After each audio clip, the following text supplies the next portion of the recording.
what I'm going to do, Subs, is literally kind of run through your career. Hopefully it won't take too long, but be focused on the Gillingham side of things. Brilliant. And just focus on what you're doing now and how life is treating you and that sort of thing. Cool. So I'll test your brain power and test your memory if I can. Going back to the early 2000s. Actually, no, even before that. Early career, so with Dulwich Hamlet and on to Brentford. Yeah. Just talk us through your youth career, how you began playing the game and how you found yourself at Brentford. I played locally. I played for Carl Asaba Athletic non-league. I was in a really good team there. There's lots of Darren Annan, Jedi Alotti, Eddie Akamara, who's he was my strike partner, and he was offered many contracts from a lot of pro teams, but decided to go the educational route. And he was on big money as a youth team player, playing for the youth team and the first team in non-league. And basically I was in his shadow. He was the main striker wherever we were, or when we were there. So he got most of the attention. I was able to do my schoolwork and stuff. Then I got selected for England and got injured. Right. So on the eve of going up to Scotland to join the England camp for a Home Nations tournament, I had to pull out, and I was broken. I was devastated, and my dad stopped me playing football for 3 years because my education was suffering, and he didn't want my injuries, if they played havoc, me to be left, with nothing. So I had to do my O-levels, A-levels, and then go off to university, at which point he allowed me. I was 42 at that point. He allowed me to start playing football, and I ended up at Dulwich Hamlet, which was just amazing for me. The guys there were brilliant. Murph, the manager, it's good players, Lee Akers and such, and they helped me. And I ended the season, I think I played 12 games and scored something like 10 goals, which were all down to the hard work of the other boys, not myself. And we played Brentford in the pre-season, and I got told on the eve I had been offered I think it was a 2-month or a 2-week trial with Palace, who everyone knew I stood in the training ground and watched. So I was delighted. I'm thinking of that. We played Brentford. We lost 5-0, and I was terrible. But they said, well, they want to speak to you tomorrow. I had to go to Griffin Park. And Dave Webb offered me a two-year contract. And I turned to him and said, look, I've got to speak to my family. I'm over the moon, but Palace have offered me a 2-month. As I said that, he obviously knew. He's in his office. He turned, spat on the floor and said, you've got to take it or leave it. Don't go to Palace and then come to us after. He said, if you want a contract, we've given you 2 years. I believe in you, and I believe you need me. And if you want to sign, I'll give you my. But if you don't ever call me again. So, of course, the next day I confirmed, look, thank you for your offer. I didn't mean to offend. It was just, it was me speaking out loud, and it was the best decision of my life because I was a wuss. I had the body of Mowgli from Jungle Book, and the heart to match, and he turned me into, I wouldn't say a man because I've always been a wuss, but he made me the best wuss I could be. So that's how I started and got into the game. So on to Brentford you go, and if not straight away, certainly in time, you developed a strong strike partnership with a certain Robert Taylor. How long did it take you to kind of formulate that telepathic understanding for which you became famous for? Well, Bob was there. Bob was, when I turned up, I really was just a misfit. And I was with our reserve team at Brentford were full of misfits. We were kids who had potential. We had certain attributes, and not many of us actually stayed in the game. There were people who were blisteringly fast, people who had great feet, but couldn't see the other team players. There was something wrong. You were brilliant at something, but Webby was the one who just wouldn't give in on me. He spent a lot of time. I had a lot of injuries, and I didn't deal much with Rob. You know, Rob was being Super Bob when I was there, and I looked up to Rob because his finishing, his touch, his passing, his work rate was all wonderful, what I aspired to be. But for 2 years, me and Rob had very little interaction at all. And then it was Fozzie, you know, Nicky Foster, who Jules, obviously, they have fond memories of, and then hateful memories of when he left. But he antagonised me. Me and Bob, we were brilliant. I never ever felt threatened by Rob, but me and Fozzie, and I love him to bits, and he'll speak well of me, I hope. But we'd train. If he scored 9 goals, I'd want to score 10.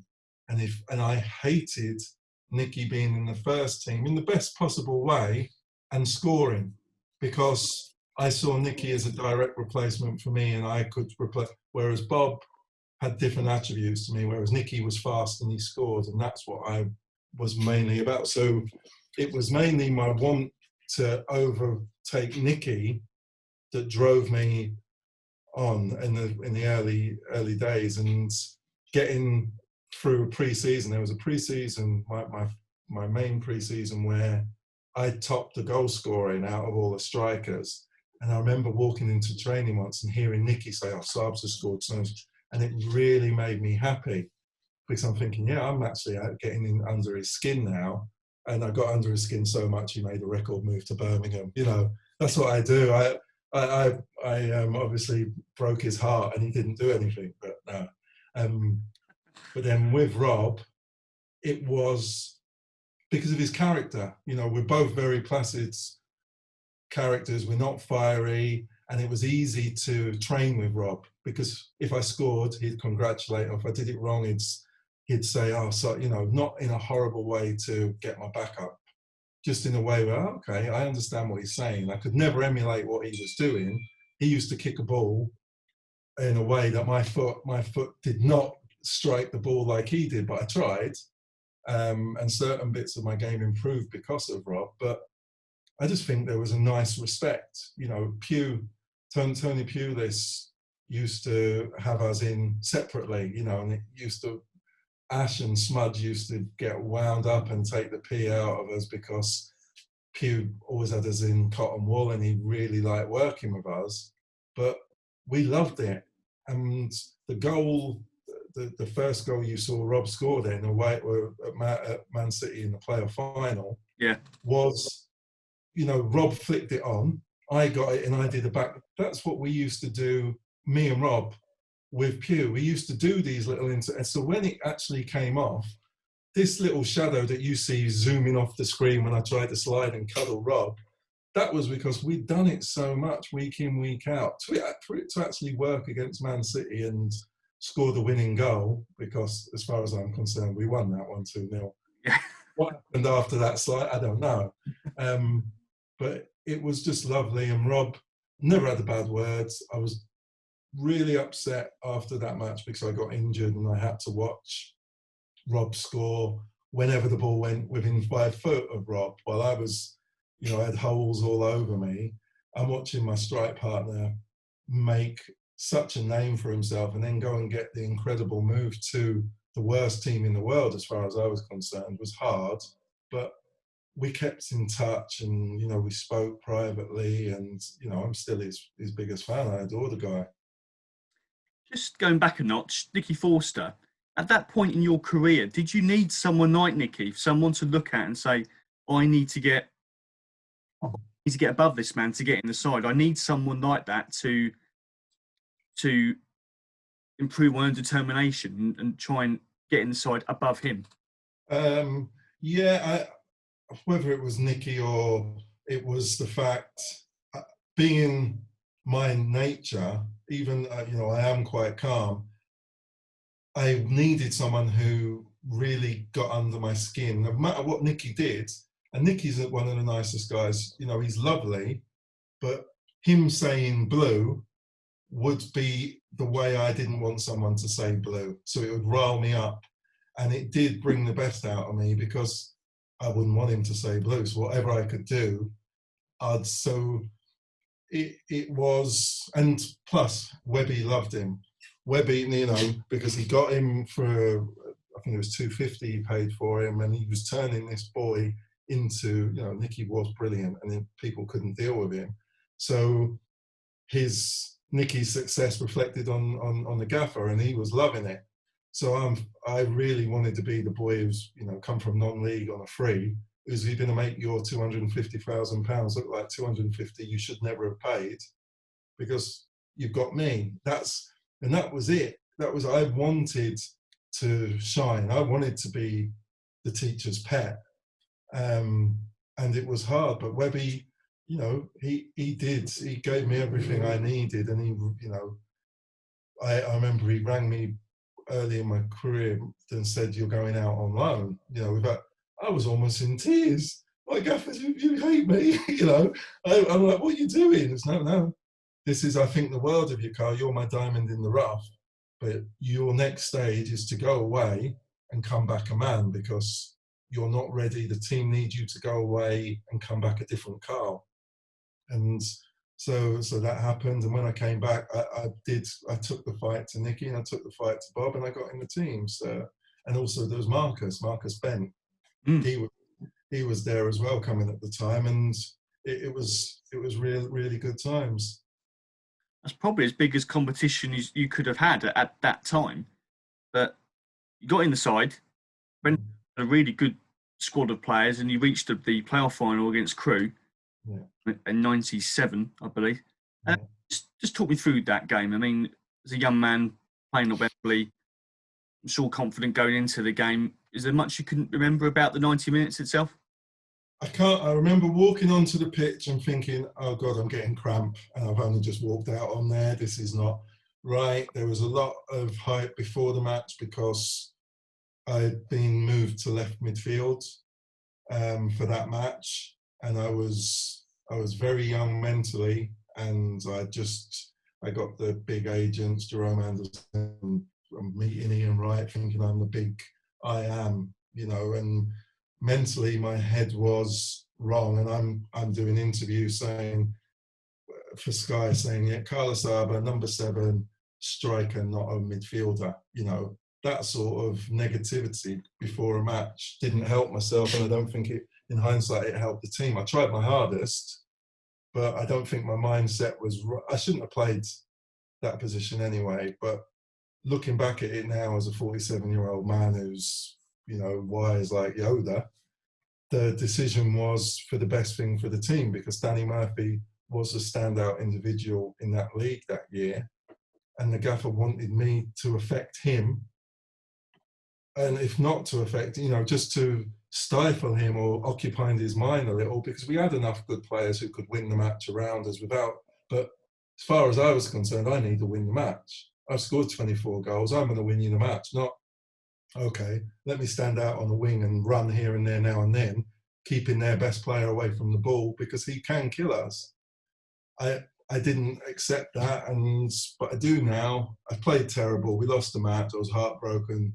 Didn't turn up to I didn't turn up to many after parties, actually, for my playoff things. I didn't turn up to the Jules first one because I lose badly, and I just can't speak to anyone. That's it. They won't hear from me until pre-season, because I'll go off and cry. And I did. I resented the fact that I played midfield. Desperately left the match. I want to leave. I can't ever have that done to me again. I think that was when we were selling Rob. Yep. We were selling Rob. We were selling Smudge. We were selling Ash. They're my spine. They're my closest friends off the pitch, who, whether I spoke to them or not every day, Smudge, Ash, Bob had no ego, had no airs or graces about them. They were just honest me. They were basically me in different shapes. And for me to learn that these 3 guys who I adore and looked up to all my little career are leaving, I don't care who you place in Ash with, he's not going to be as good as Ash. You're not going to replace Smudge, and you're certainly not replacing Bob. So I want to go, because I don't want to struggle. I've just scored 24 goals. I've got to score 24 or 30, not turn up with 12 because I'm playing in an inferior team now. And possibly on the wing. And on the wing, and I likened it to, look, I don't want to be left, I called it the Marie Celeste because it was going to be a ghost town.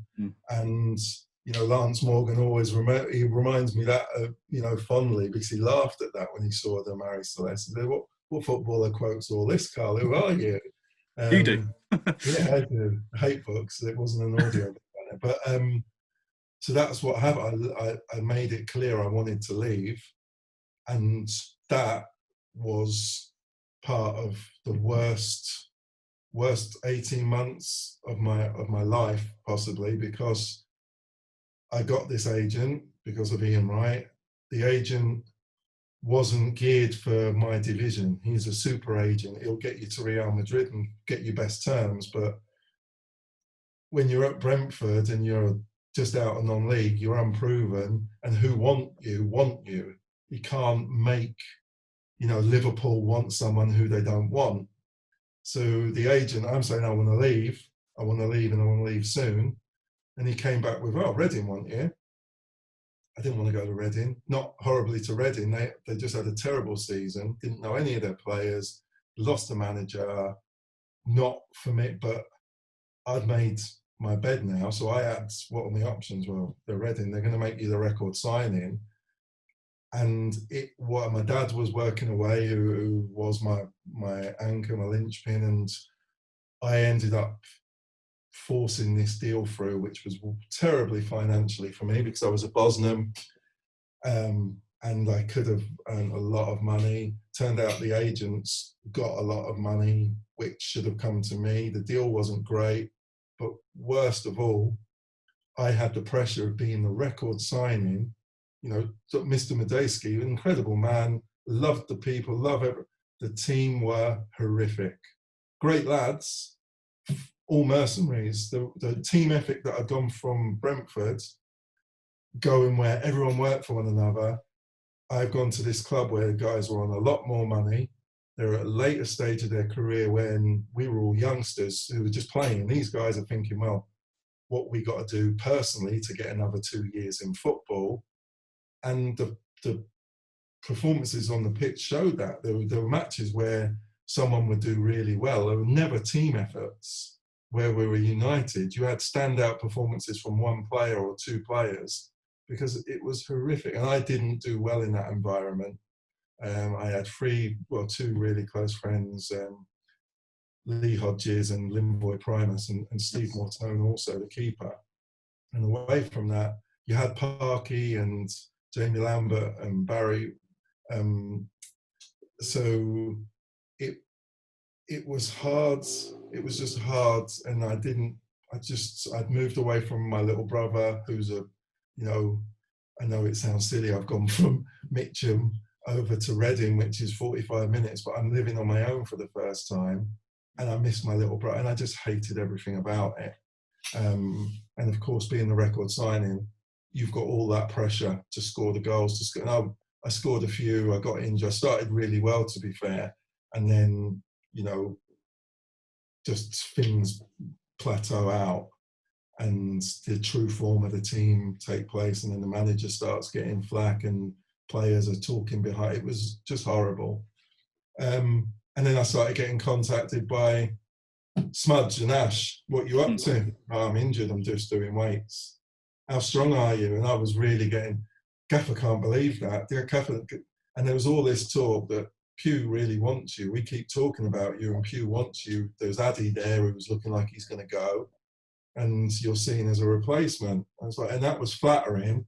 But again, my mindset from my agents was, no, you've got to do well, Carl, because you got the likes of Norwich. There were big boys who, if I could prove my form, they'd take a gamble because they're still seeing you at this £1 million player who you've done okay. So weather the storm and you'll get through this. And then we had Tommy Burns turn up on deadline day with all these new players. And he took me in the office and said, look, nothing against you, Carl. You know, I think you're lovely lad. And he was really lovely, Tommy Burns, proper family man. Look, I'm not going to mess with you, but I've got my own my own sort of set of objectives. I wanted my players in, and I've got to balance the books. You're the financial asset I can use to balance the books. You are going to get yourself fit, get yourself strong. I'll get you in the team when when need be. But ideally, I want to use like Jimmy McIntyre, the people he'd brought in. But I'm not going to make it hard for you, so you can showcase yourself and you can get people to come and watch. So he enabled me to know that, okay, you are leaving. So my mindset then was do the best you can and leave. We got the new ground. I don't want to leave. I love this ground. I'm better than the people you've got in, Gav. So then my mindset changed again. That, look, I know you're telling me I can go, but I don't want it. I want to play in this new ground, and I'm better than these guys. So we had about 4 weeks arguing where it then turned, you're not, Carl, you're not, go and train on your own. At which point Gillingham came in, and I can't stress people who may knock the chairman and people who say this and, oh yeah, but he hasn't done that. They'll never know how hard he tried to get me in for Pew. Pew was, him and Dave Webber the best things in my career. Nobody thought higher of me than these two. And Pew was adamant that Asaba's my guy. I want Asaba. Scally then made it happen. And he met with my father, and I didn't know what was going on. I didn't know, but financially, compared to what people earn now, it's peanuts, and it was not. But for that club to make me a Gillingham player, I was under no illusions how much they wanted me to play there, and that was probably why I bonded so quick. And I gave everything. There were matches where I was dreadful, but I was dreadful on empty because I gave everything, because I knew the sacrifices and how hard the manager wanted me to be there. You got Ashby, you got Taylor, you got Smith making the manager. Just don't think about an alternative. We're still on, Carl. We're texting him every day. And then you got the chairman financially juggling the best he could to get me in. So once I was there, and thank God, I started with a scrappy goal, but it got the ball running. And the Gills fans, they turned on me when I left, which I don't blame them for what they knew. Of course they turned on me, but while I was there, whatever I did, whether it was rubbish or what, I was always thanked and I was always appreciated, and I could ask for no more. So would I be right in saying without the exhaustive, tireless efforts of the chairman, you wouldn't have signed for Gillingham? Not a chance, because there's at the stage me saying, okay, Dad, speak to them, and Smudge, I'm texting Smudge, yeah, I want to come. I've got a super agent still. I've got Jerome Anderson, who's saying, Carl, we're going to get you to this club, that club, that club. You're going to earn this, this, and this.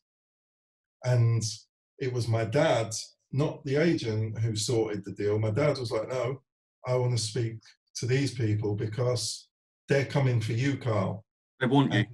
They want you, and I want this, this, and this for you. And if this club on the football pitch want you, and this club financially want you, Carl, this is the best environment for you because you're still a baby in football.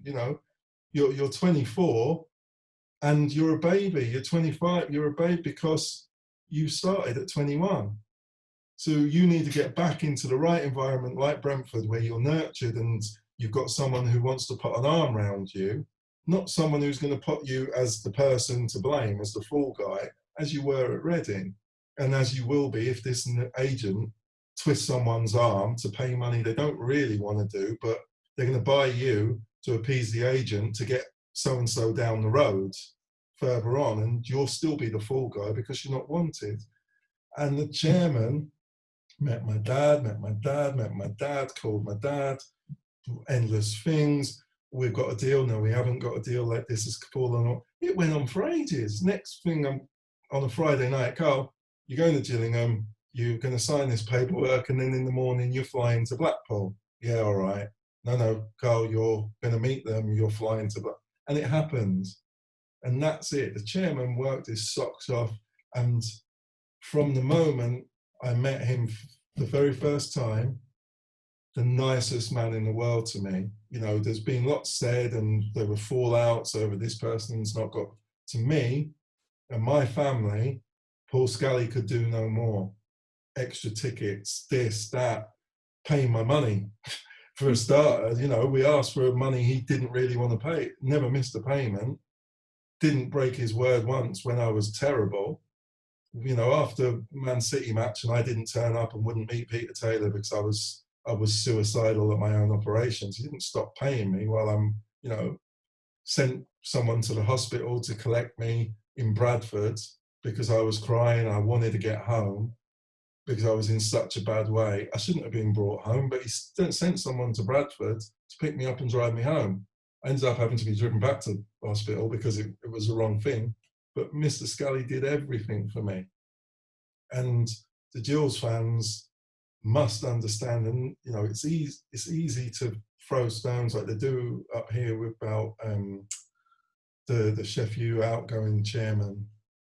These people they're like super fans. You know, at this level, they're super fans because it isn't easy for them. You know, there's ways they're successful businessmen who can earn a lot of money elsewhere, but they're getting a lot of flack, and it's their passion.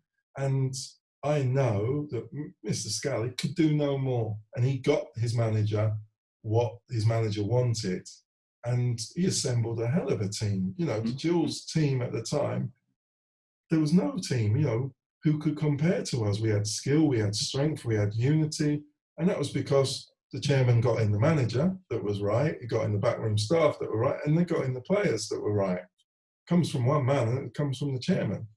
So, you know, he's not in the lounge, by the way. He hasn't got a bag of money. I was going to say, I thought I saw the door open.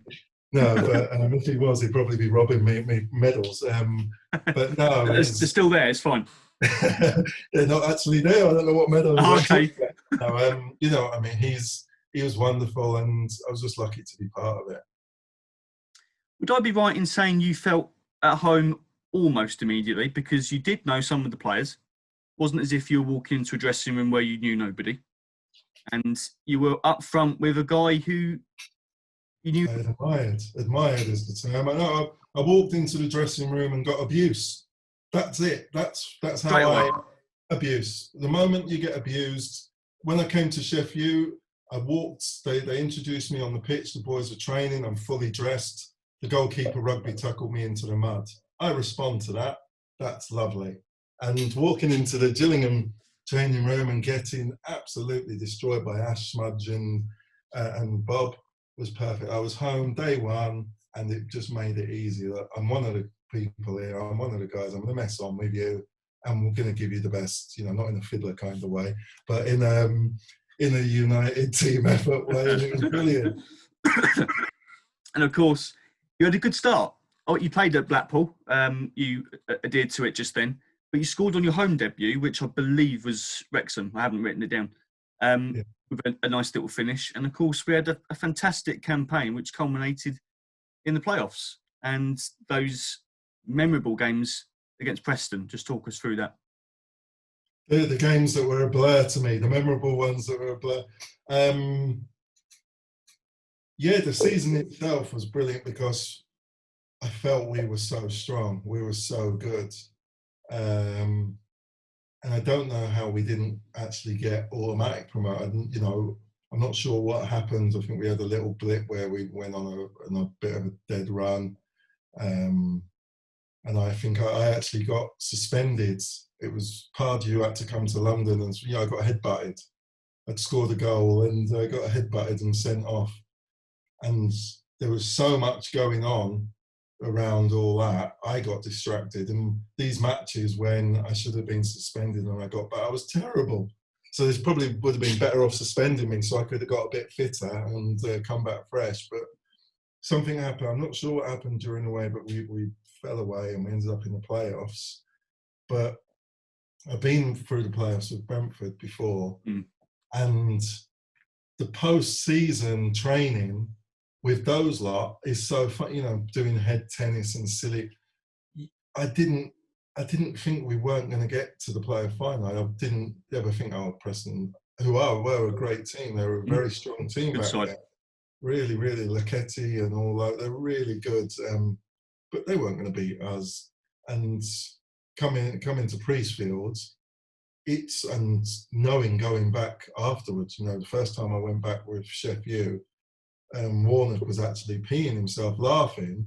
But he says, I'm keeping Sabs needs to come off. He's absolutely crap. He's shaking. Yeah, but I'm keeping him on there because this is actually funny. Because the Gillingham fans make it really intimidating. So close to the pitch. So close, and they're so vocal, and so, the power, the energy that comes from them was, I knew as a player, every time I played at Priestfield, I'd try things that I'd not normally do, because if it went well, the crowd would be lifted and but if it didn't go well, there was no boo, Saba, get off, that's Ash and Smudge, Hesse, so I'll get him off. But the Left fans, you alone. Yeah, the fans were always for me, and they'd rather me do something, like the third goal against Cardiff was the one that I knew I would not in my life try that shot first time anywhere other than Priestfield, because I normally need to control the ball 5 times and then to get a clean connection, not first time bend it top court, but at home with the fans behind you, not, knowing if it goes out the ground, which there was a good chance of, they're not going to boo. They're just like, I'll do it next time. So I loved it. And the fact that you got 2 matches, even if we lost 2-0 away at Preston, we're going to win here. And it paid true, and we got to that silly final match. That City final was, of course, Manchester City, which, of course, I spoke to you just before we started, was my first game as a fan, and I assume a lot of people were the same. You'd been to Wembley before, as had Bob. Would you say you were slightly less nervous than other members of the squad who were going there for the first time?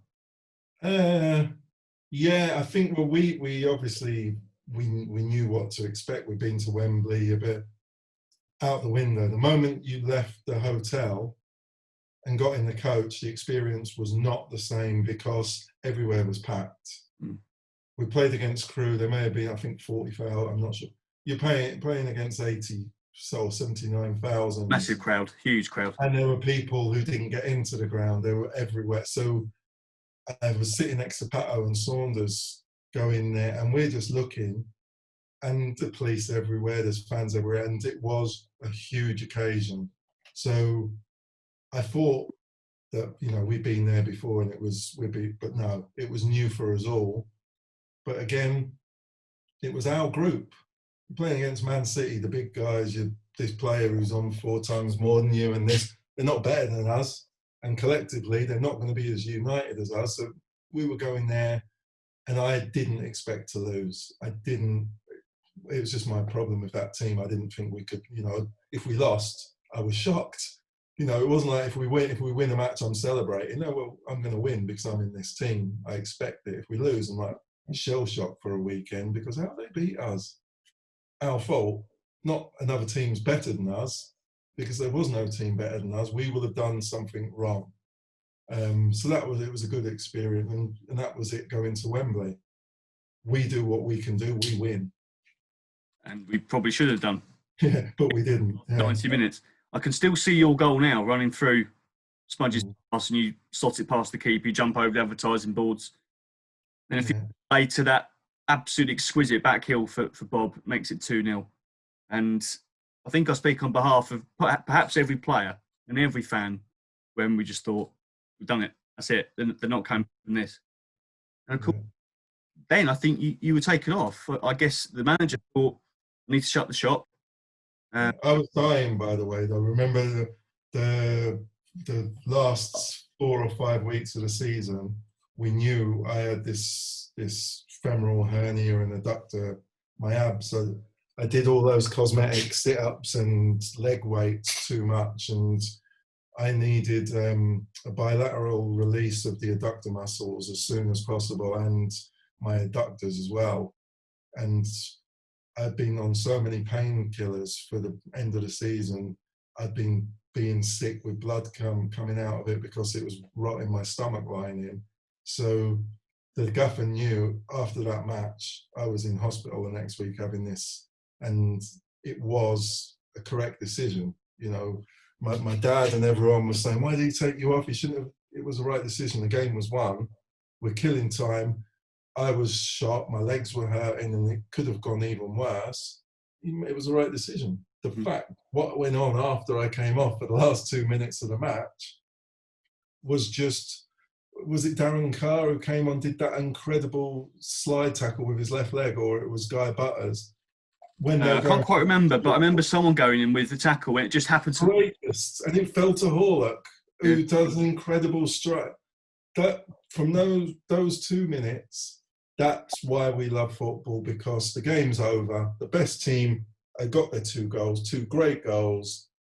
Then the football gods have said, well, I don't care, they're losing. Whatever they do, they're losing, because he's going to do a great tackle. It's going to go to him. It could have gone anywhere, but it went to him. Go straight to him. Dick off with his finished past Vinny. You know, those two have got bloody so much history, Mills and Boone history. It was just written, and that's it. Most devastating. It's the worst thing. I went, you know, as I said, I took my kids to the Etihad a couple of months ago to see Man City second leg of the League Cup final. Yeah. And we've walked over there, and you're going into the ground, and our playoff final is played every day because it's such a massive part in the richest club in Europe's history that we're still part of it, and it just kills me. I hate Man City. Blue Moon. I hate it. You still think about it? All the time. Because it probably wouldn't be remembered as much if we won. You know, the fact that we drew and the fight and they've gone on, because we would have struggled in Championship Division 1 if we went up. You know, it would have been massive for our group of lads to have beaten Man City. That's what I'm sad about. We didn't, they drew 2-2, and then penalties are penalties. We all know that. So they didn't beat us as such, with all their fans and all their money and all that. They didn't beat, but we deserved that win. We deserved it, and that's what hurts me. And they don't. Their fans who turn up at the Etihad now, who didn't even know of the club when we were playing them, who think they don't know how lucky they are, because they weren't better than us. They just got a very rich investor. They're not a better club. They just got, if Mr. Scally had that money, Gillingham would. But we were better than them pound for pound at the time, and we just didn't get the win, and that's what knocks me. I do sometimes wonder, as a lot of people probably do, including yourself, would Man City be in the same position that they are now if they had lost that game? Well, probably because their fan base and where they are up there, it's a huge club as an investment. What they've got there now is just unreal, and it's brilliant for football that there's a club in England that have all that infrastructure, and you can see what can be done. And I don't know how we would have done. I don't know how my career would have gone, because personally I was going to be out. I was going to be out for a long time.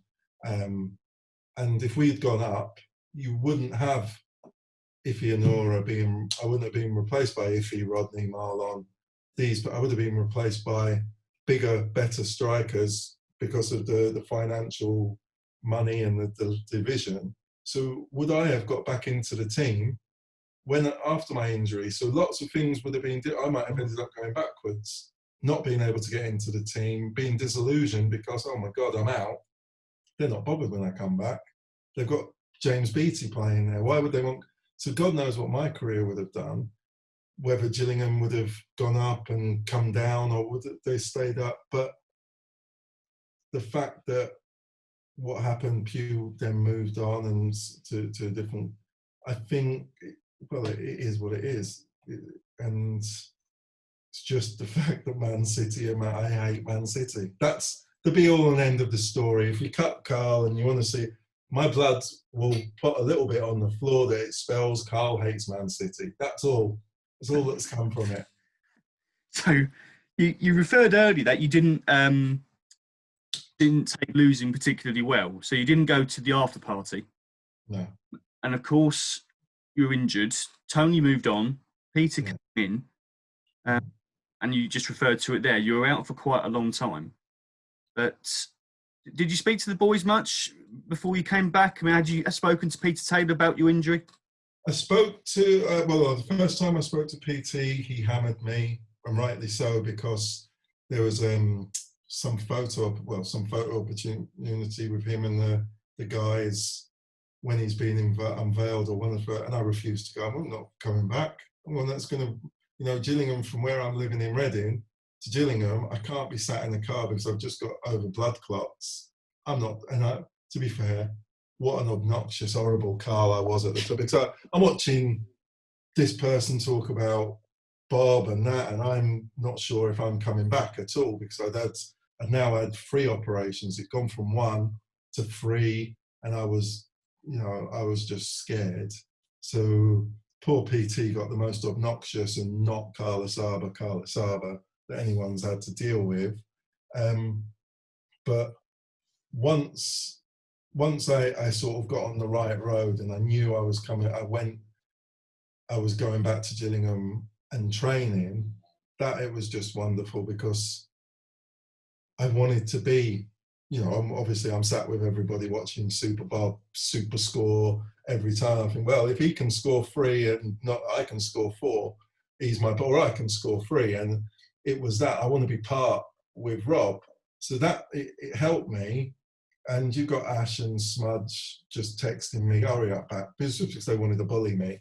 So it was nice. They missed the whipping boy. And Ash and the naked pull-ups, who caught just as a story of Ash goes on about.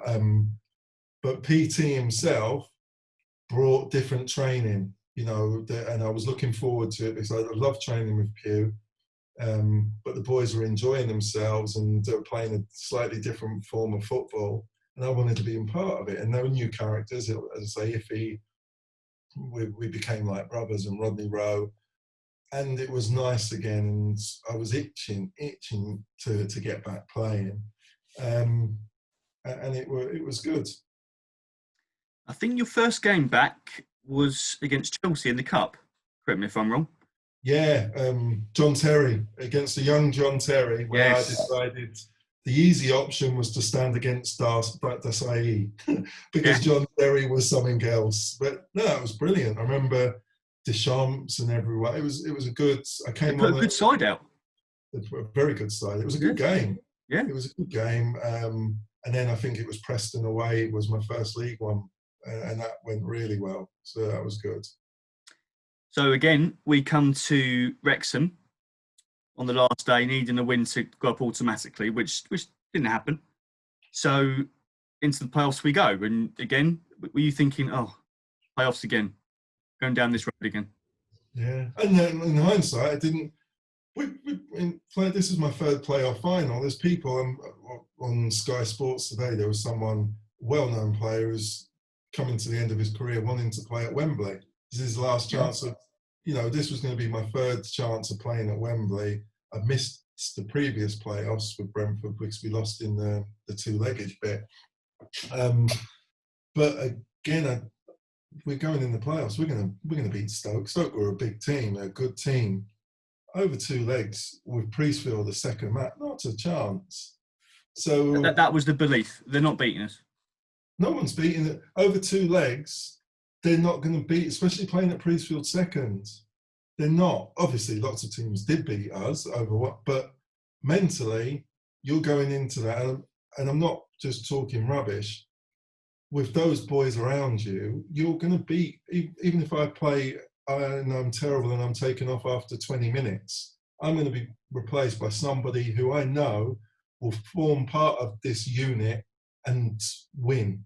Because that's what we had. We had great players, and you got these mentalists in the stands who are going to G the boys up. They're going to affect the other team, and they're going to make it as hard as possible for a team to get a positive result at our place. And that was it. So I missed the first match. I came back for the second match, and we scored after, I'm not sure really, really early on. There was some passing me and Hesse, and he scored, and it's all good. Did you go to the Britannia for the first leg? No, I'm sure I had a deadline. There was something that I didn't go to the match, so I would have been having some form of treatment. There's a shock. Subs was injured. But I don't know whether it was what it was, but I didn't go to the match. But when the reviews about Hesse's goal I was just giggling because you loved Hesse. Everyone loved Hesse, and for him to score, it meant so much.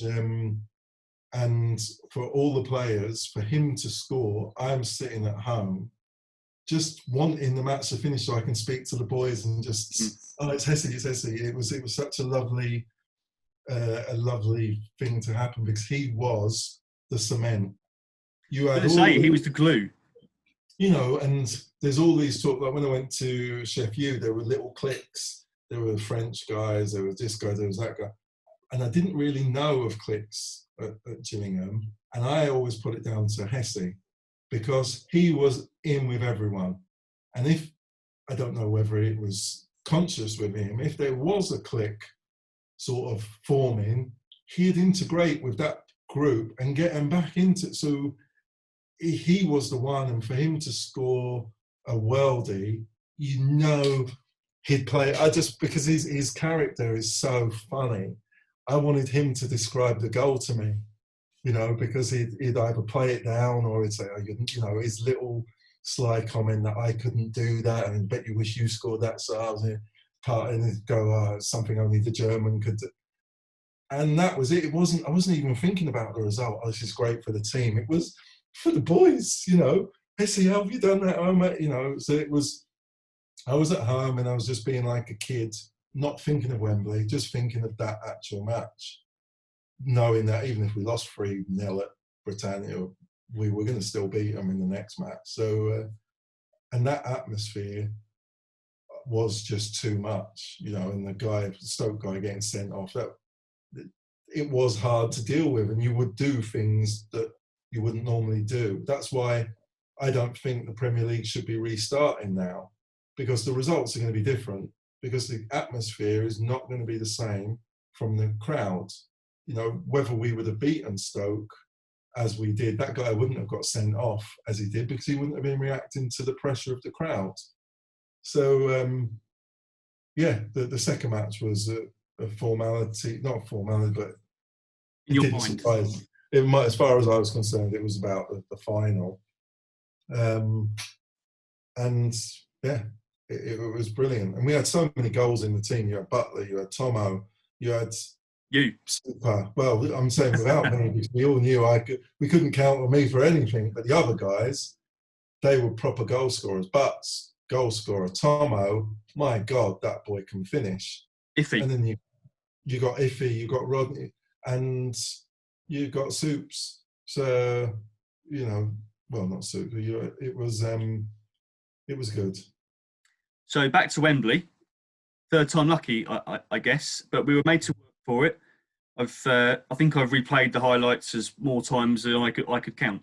But going into extra time with 2-1 down, if he puts a goal up, they brought it back. And I think we've got 7 or 8 minutes to go. You're playing up front. In the back of your mind. I went on a mazy dribble. I forgot that. I did some stupid chippy, dribbly, and then a left shot. And he saved it. Target. Who knew? I know. Great save from the keeper, but that would have been. I could have been the hero. I could have been Tomo.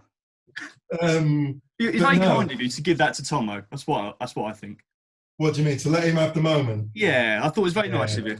No, well, I thought it was going to happen. I did say to Tomo, "You're an absolute gentleman." That left foot shot got saved, and Tomo's the hero. I thought it was very nice of you. But of all the people, the nicest, most unassuming man, Tomo, who was brilliant. You know, never got the credit he should have got. But I couldn't have scored that goal. No one could have. He is the person who could peel off a defender, do a glance. And it was just so special that this guy was going to, you know, win it for us. Not from a scrappy goal or a signature Tomo goal. It was something that he did week in, week out in the training ground, which I couldn't do. And yeah, the world's going to see this is Tomo.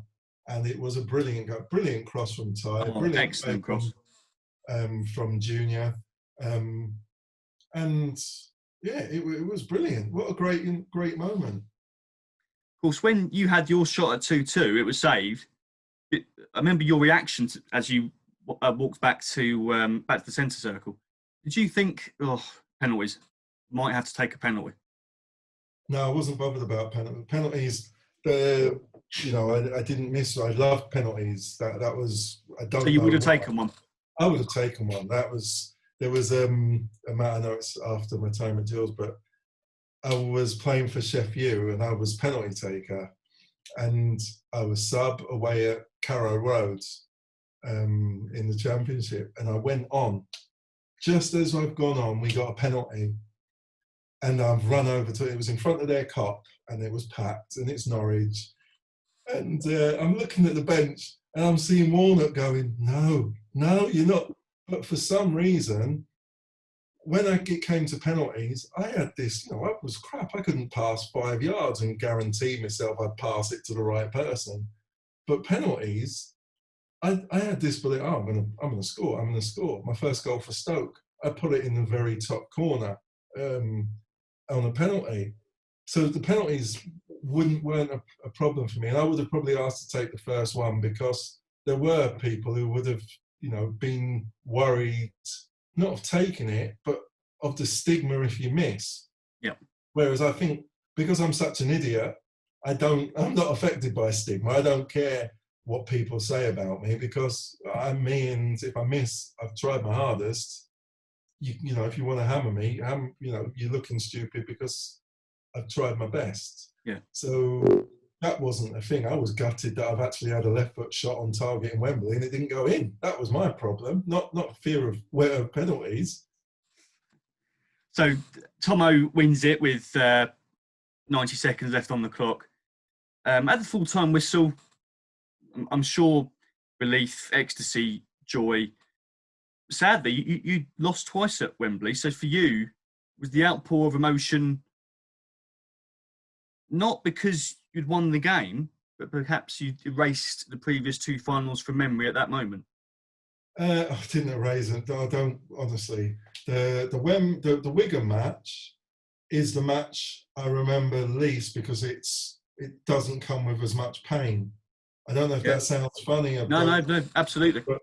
But the Wigan, until I spoke of it I even forgot, I don't even know whether my mum's got the trophy. I've not looked at the trophy because we won. I don't, success was not something that I didn't. I've got PFA team of the things, which I've not seen.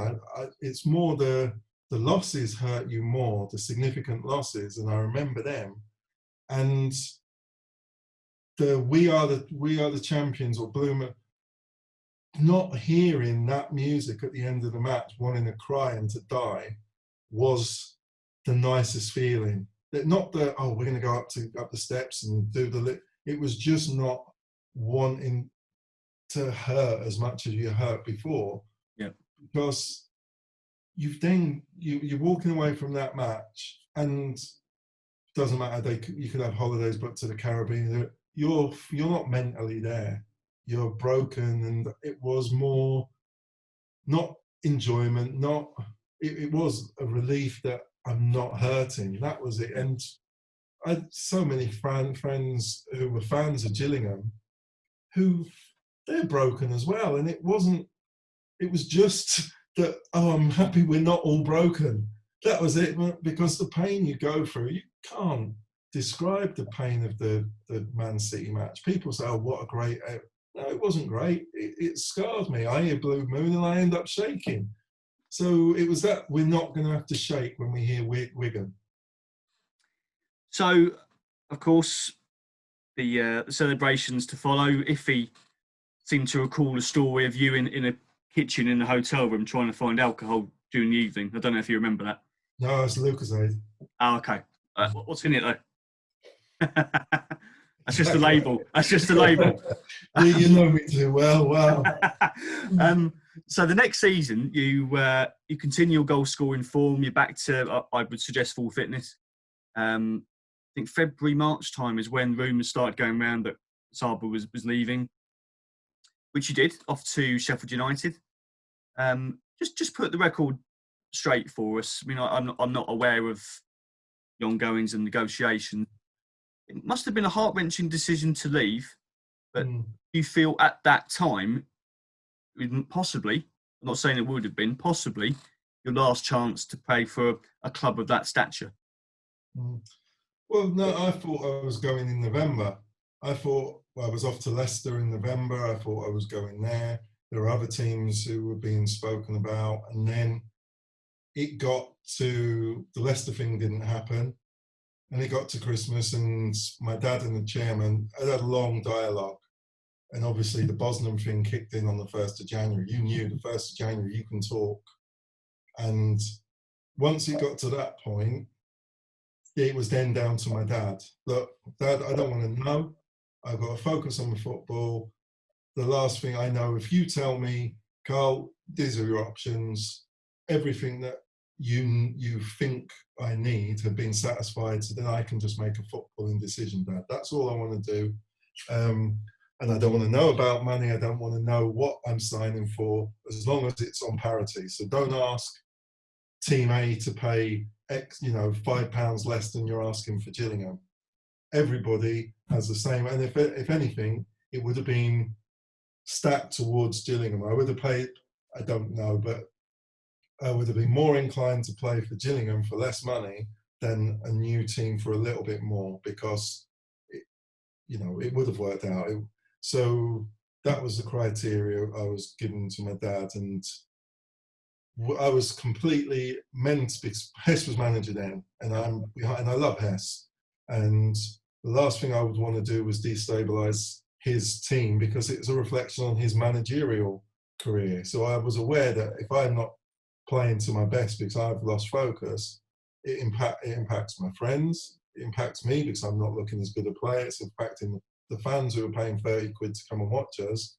But Andy Hessentyler's managerial career is going to be judged on our results. So I didn't want to know anything until the end of the season, because that's when I'm off on the Bosnien. And that's when the wonder move to Crystal Palace was told to me while I'm doing the drug test at Selhurst Park. You've got the 2 chairmen coming in while I'm weaning. You're off to speak to them because we just agreed the deal. That was the worst, strangest feeling ever, because I knew this isn't going to go well. The boys were off to La Manga, and I wanted to go to La Manga because it's our group, and we'd had we'd worked hard and we needed a little rest, and we were buzzing about this, and I'd never been away with these lot. I'm not allowed to go to La Manga because I'm talking to Palace, my childhood team, who I still go and watch. And it was just wrong from the moment. I know the manager, he's a friend of the family. He plays tennis with my cousin, teaches him. I know him. I know Crystal Palace have got Clinton Morrison, who is a great player in that division, and he's not Carl Asaba, and he's not going to play with Carl Asaba. We would never work together. Nothing made sense about this move other than what's in it for these two. What's in it? Okay, Palace are going to get this player who's worth £1.5 million because a Premiership club have already offered this. They're going to get him for 800 grand. If he doesn't do well, they can sell him in 2 months, and his market value is £1.5 million. So that works out for them. What's in it for Gillingham? Oh, they're going to get 800 grand, which they know if they don't pay what Carl wants Carl's dad wants on the Bosnien, he's walking away. And don't get me wrong, my dream scenario, if I'm going to leave Gillingham, was just give me my extended contract so you can sell me in the summer for full money. But they couldn't do that, because if they sign me on the new championship money, which was backed by the ITV3 or whatever, the new, that's what it was, a big hike to what everyone was earning. So you're going to have Smudge's agent, you're going to have Ash's agent, you're going to have everyone knowing that Sabs is on this money now. Ashes is important, smudge is important. And it would have set a hard precedent for the chairman to turn around to them and say, no, because you're going to pop these people's nose out of joint because it's human nature. So that's why I have it in my head that the chairman didn't. The chairman may have thought, well, he's not good enough. But as far as I was concerned, as a business decision, he was doing the right thing because, okay, you're giving Carl this, then you're going to have X, Y, and Z, and anyone new who then want to adhere to this structure, even if we're going to sell him in 2 months, it's been done. So we had the talks with my dad had the talks with the chairman, the palace chairman, and we'd already spoken, my dad had already spoken to 4 northern clubs who agreed, okay, Carl's market value is this, he's on a Bosnham, in June, we're going to pay X amount, and we're going to pay his wages. So we knew where we were going, and Gillingham knew what we wanted as well. So anytime Gillingham could have said, okay, we'll match that, and I would have signed with Gillingham. But it then turned out that it looks like there was if we can get Carl to go by any means, and it's a business decision, I hold no grudges, the chairman were chairman, and one chairman helping out another chairman against this bad guy who's working against chairman using the Bosnham can be, dealt with. And it ruined all my friendships down south. It made me look like, oh, he wants 20 grand a week. Who is it? Didn't want 20 grand a week. I didn't want this. I didn't want that. I did my image. Jordan's gone round left, right, and centre bad-mouthing me and bad-mouthing my dad. I haven't spoke out, and I don't need to, because I know what happened, and I know me. All the people who read in the papers about Asaba, this, all my friends who I used to sit with at Crystal Palace and my season, they don't speak to me now, because as far as they're concerned, as you would, this guy's gone against the team who he said he loves. And it wasn't that kind of situation. It was a situation that didn't need to happen. And lots changed from that point on, where I said to my dad, look, we're not going to see this out till June, because it's going to keep happening, and I'm going to fall out of love. My friends at the team are going to start thinking I'm this, that, and the other. What are our current options? Who's willing to go now? Because I'm not going to ruin Hesse. I'm not going to ruin Smudge, where they're thinking, is he trying, or is he just trying to get to the end of the season? I didn't want the young lads who have got the Asaba shirts in the stand at Gillingham thinking, is he trying? He's missed a shot now. Is that him genuinely missing, or is he not bothered? And that's how I felt it got to. And I spoke to my dad and said, what are the options? And I know Wigan wanted to send a helicopter, because Wigan, the chairman, JJ, they would pay, they were willing to pay a lot more than anyone else. They wanted me up there, and they were going to send a helicopter to pick me up from training, to take me there, and they wanted me signed and done by. And it then became footballing, how much is so-and-so willing to pay? Well, Carl, Sheffield, they can't transfer because they're in financial difficulties. We're going to pay your wages, and they're going to sort the money. And they were the biggest club. Sheffield were a huge club. Yeah. And it was the case, okay, we're going to forget Preston also. I spoke to David Moyes thinking it was Smudger, and I told him to F off 3 times because the phone's gone and it's David Moyes. No, it's not. It's the worst Scottish accent ever, Smudge. Piss off. No, it was David Moyes. So no. They were desperate to get me up there, but it became Sheffield. I've got to go to Sheffield. What's the best way to deal with this now, so I can go now, not the end of the season, because I'm going to Sheffield. And the 92 grand that was paid was, I think it was just to cover certain payments and stuff. And it was the best for all options. And I didn't play the Wimbledon match. I went and spoke to Hesse and said, look, I'm signing for Sheffield tomorrow. I'm going up there with my dad tonight after this match. I can't do it because I know what I want to do. I want to go on the match. I want to score a hat-trick, and I want to give my all. But human nature, if there's a 50-50, Hess, what am I going to do? And I don't know if I'm going to pull out. And if I pull out, I'm letting down you, I'm letting down the fans, I'm letting down and I don't want that, so I'm not playing. And I got so destroyed by people who didn't know what was really going on. It's Asaba's refused to play. No, it wasn't Asaba's refusal to play. Asaba's knows that every time he's put that shirt on, he's given 100%, and he'd never let anyone down. And this is the one match that I'm not going to be there tomorrow. And if I break my leg in this one match, that deal's gone. And if I score a hat trick, it's great. But if I don't score a hat trick and I have a terrible match, it's because he's leaving in the morning. And it just got too far. Hess, love you. You're better to have another play who is, not going to cause you any grief after the match. If he misses, you're not going to have questions or even think. Because for me, it would have been worse that if I had a bad game, Hesse would ever think that, Saab's actually letting me down. And if he ever thought that of me, I would have been devastated because I think so much of him, So it was the best decision, got so much flack. And then the next year, with all that the chairman, the Palace chairman had said about me, everything on the radio, he refused to play, and me not even speaking, and Gillingham basically saying what had happened. He's signing for this team because he's not going to sign for us. The people who I loved and the Gillingham fans who meant so much to me hated me, and there was a match which my mum went to and my neighbours. And am I allowed to swear? Beep it out. It's not a problem. Okay, well I've got to swear because my mum was at the match and my neighbour turned up late and is he getting any stick? And my mum's gone, well, they keep singing Asaba, Carl Asaba. And my friend said the best moment of him following my football career was hearing my mum sing Carl Asaba.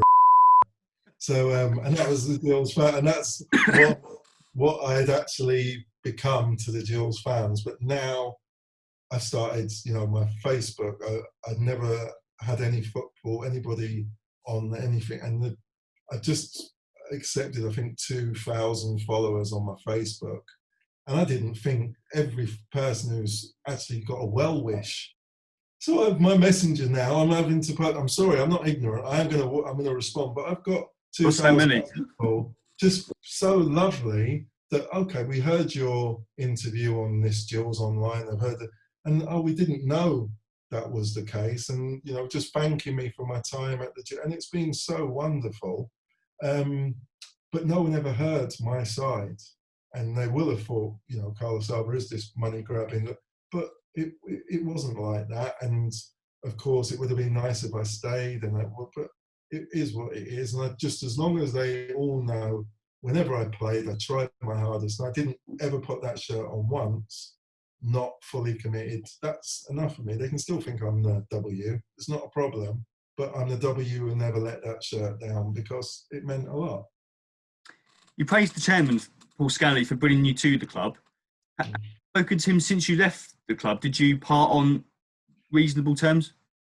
Not really, because we didn't speak, because it's his baby. I've refused to sign for his baby, so why should he pat me on the back? No matter what had gone before, his future I wasn't sort of backing or willing to be part of. So it's not. I wasn't expecting texts from every time I scored for Sheffield or I miss you. But he did send lovely texts on the anniversary the other day of the 10th, which was brilliant. And it's just, as long as I know when it was all even, what the man did to get me. So I have nothing but respect for him, because when everything was untainted, he gave me the best he ever could. He was my biggest fan. And whenever I met him, we had a hug or we had a laugh or a joke. Up until that point, you can't ask for any more. And he was the greatest, most interactive chairman I've been with, because he was there and you saw so much of him, and he empathized when we lost, and he cheered you on or speak to you about your goal during the week. So I loved him. Just the last couple of questions, Saab. So you move on to Sheffield United. And until recently, I didn't realise in the FA Cup game against Arsenal, you would come off the bench with Pescasolido, or Pescasolido, however it's pronounced. And it was your initial effort, which resulted in Paul's header being magnificently saved by David Seaman. I didn't know that until very recently. Well, that was me coming back from yet another injury. I'd been out a long time, but Warnock, again, with my managers who I've had, Dave Webb, Tony Pulis, and Neil Warnock, these people believed in me more than I can, I cannot convey the belief they had in me and how they made me feel. And he spoke to me before the Arsenal match, and just, he saw his match when he decided he wanted to buy me. We played Gillingham, we played at home against Wolves. And there was a defender for Wolves called Manuel Fanitz, huge Dutch guy, looked like Debo from Friday, huge. And the one match, this wuss actually stood up and battered someone. I physically went against him and I won for once. I didn't have to run in the channel. I was able to go toe to toe and push it. And he said when he saw that, because he knew all the other bits of my game, he said, but I wasn't sure if you had the aggression. And unfortunately for him, he made his assumption that on the one aggressive match that he actually saw me play, that I was his man. And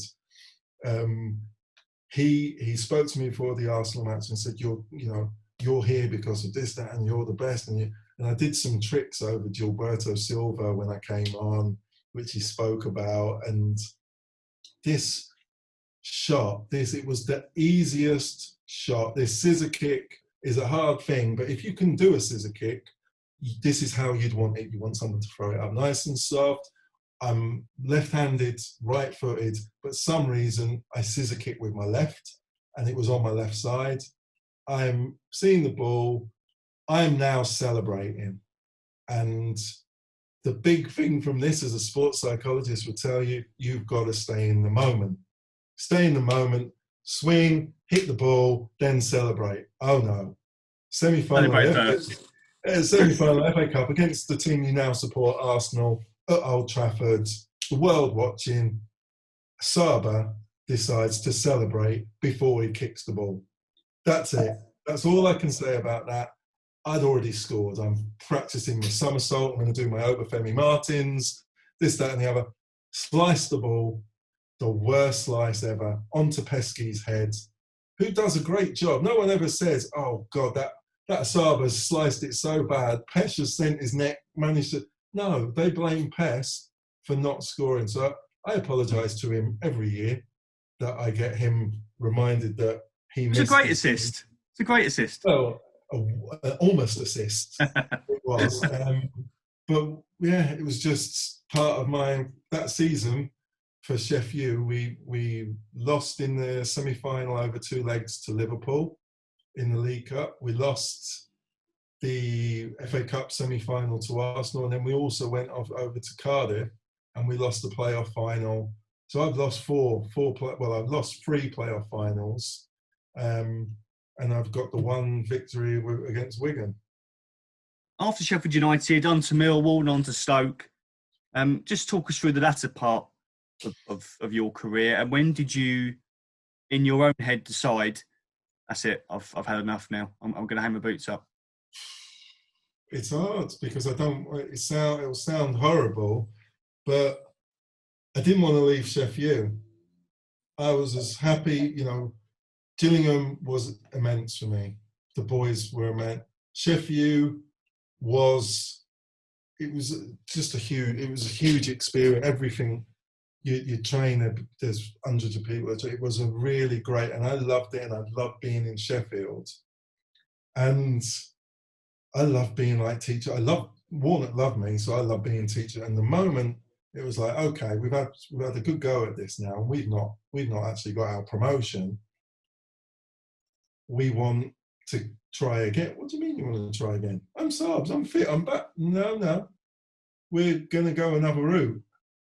That was probably where my head had gone, because again, the person who loves me most, he tried to get me the season before Pulis while he was at Stoke. He wanted me to be with Addy, and I didn't want to go because Sheffield, I would have been there till I'd still be there. They'd be trying to force me out. and I didn't want to go. And that was a big change in my life and my career. That, okay, this isn't all about you, Carl. No matter what you want, you're not in control. So ideally, I would have stayed at Sheffield, re-signed, but then I went to Stoke, and I was a petulant child. I'd gone back to a petulant child. I had the best manager in the world for me, who brought me in. I did brilliant. I started like a house on fire. I was scoring. The Stoke fans are mentalists who are brilliant. They were right behind me. In comes the one-man titan, strike force and best friend, Adi Akinbaye. You don't need anyone else up front when you've got Adi. He does work of 4 strikers. So, and he was incredible. You know, he really was incredible. Sabs, who's done brilliantly and is as good at playing as well as he can, and you know, he's at this. Get on your left wing, boy. Get back out there, and that's where it sort of went. As a striker, I could have a consistent performance of 4 out of 10, and I could always hit 4 out of 10. Put me on the left wing, you may get the same 4 out of 10 now and then, but you're going to get the 2s and the 1s because I'm not a left midfielder, and I'll try my harder. And that's what happened at Stoke. And I had a very big move. I had a great moment where I was going to Coventry, and I said, "Oh, I'm excited! I can't wait to get to Coventry. I hate my time. I really just want to get away now." The move fell through, and God, did the Stoke fans love that comment. So my time after that comment was, we're playing away in Germany pre-season. I had 2 Stoke fans sit on the bench next to me, reminding me of that comment, which was a fun time. When all the other footballers on the bench decided, this looks a bit heated, we're going to move off and have a warm-up now and leave me with these 2 mentalist Stoke fans. So I had learned my social skills in getting my point over about leaving a club. Must be once you've left that club, and not before. While you're still there.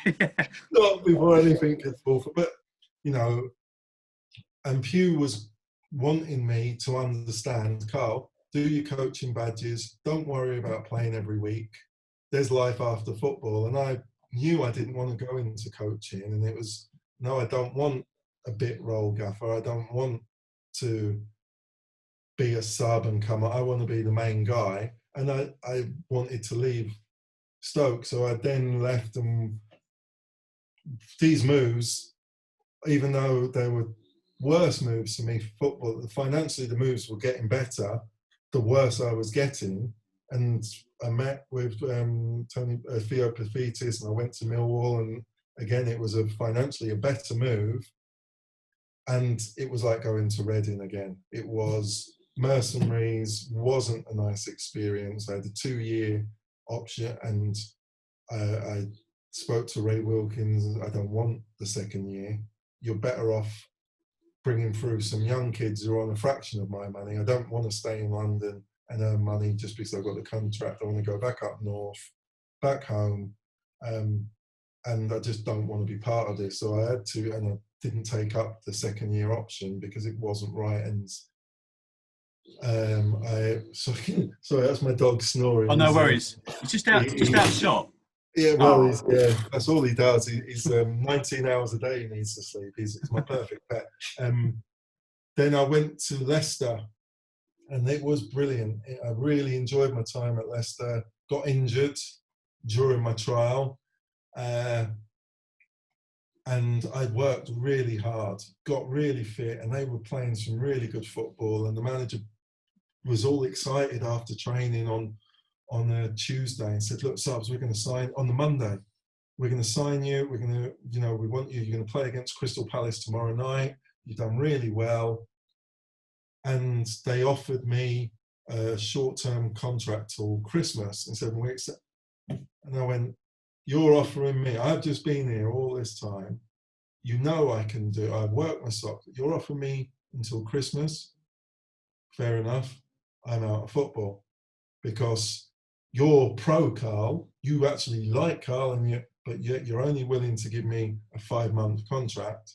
That's the world of football saying, Carl, your time's done. So I walked away then, and that was that. You know, my family felt I should have signed the short term, but I know in myself that I wouldn't have responded well to that situation. And I wanted not just to take money for money's sake, just play football when you and deserve it. And if you're not worth a full year's contract, just walk away and let someone else, a young kid who is worth it, get the shot. So I felt fine that when I left, and I was for the right decision, and ethically I thought, Carl, you know what, you've walked away from Millwall and you've done it for the right reasons. You're not just being a money grabber. You've now turned down on Leicester. And then I spent 4 years, hated football because I was in denial. Oh, I'm so glad I'm out for. I hate football, don't watch football. Just because it's my passion and everything had gone from my life. And now I've reconciled the demons. I'm a football fan and desperate for it all to come back like everyone else is, even though I do think the results are going to be misrepresented. But that's it. That's me. Well, a terrific story. Thanks, Subs. And just to sum up now, I know you told me beforehand you're in Sheffield. What are your kind of movements now? Are you still involved in the game in any capacity? Have you moved on completely? How do you kind of fill your time now? Well, it's not with football. I'm keeping fit, although I've just agreed to do some charity matches, some cash for kids stuff. So I'll do that. I had a brilliant match 3 years ago. My family, friends and family from London, they follow me through thick and thin. And when I agreed to play for this Sheffield's Legends match a couple of years ago, had to book loads of rooms for my family to come up and stay and watch this match at Bramall Lane. I trained. After 4 minutes, I'm on the pitch, sprinting like a clown. Blew up. I'm not 44 at the time. I'm actually 17 again. My family are up. Some of them are just walking through as I've pulled my hamstring. 4 minutes. My little boys hadn't seen me play before. And that was it. Well, you know, you've just got a proper cameo of my career, kids. 4 minutes. So no, I'm not in football anymore. I've got 3 kids, snoring dog, and I go running in the hills. So I'm okay. So you're happy? Everything's good? Hopefully, Mr. Scully will let me come down and, you know, I'll meet Ash and Super Bob and the others down at Gills. I'd love my boys to come down and see because, you know, it is, as long as they don't sing that W word in front of my boys, you can say it. If you're going to sing it, let me know and I'll not bring the boys. Cover their ears.